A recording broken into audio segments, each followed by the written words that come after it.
let me talk about one more book really quick before we get into the top of our pile. I read Pine in Merrimac #1. This is by Kyle Starks and Fran Galán.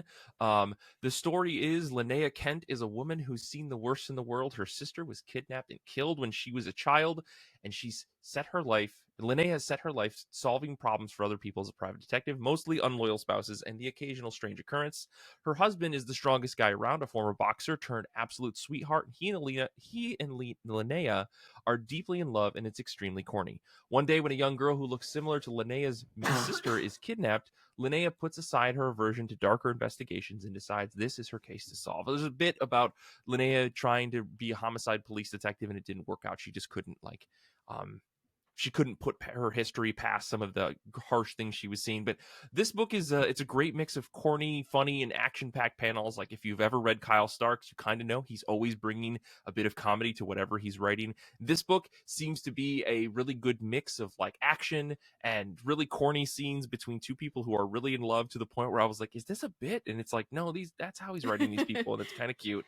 And there's some good action as well. And I think most of that action and a lot of the comedic timing is not due to the writing, but to Fran Galán's art.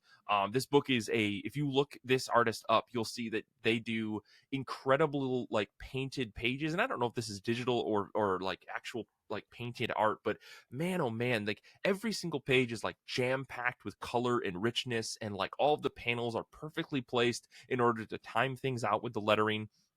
It's a really, really fun book to just look at. Like, it's a really beautiful book, and then it's also funny, and it's got a lot of fun action. The color work on this book is impeccable. I don't know if there was a colorist on this book. I couldn't find the information. Why isn't there a universal database out there like Comic Book DB?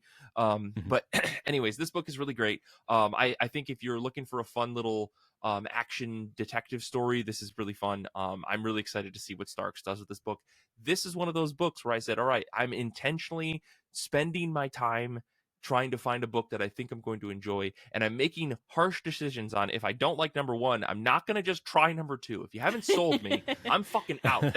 So this book sold me. I'm going to try #2. And again, if #2 doesn't work, I'm fucking out. That's my new like spiel this year, is if that didn't work, I'm out. I'm done. I'll put that on a t-shirt for episode 4. But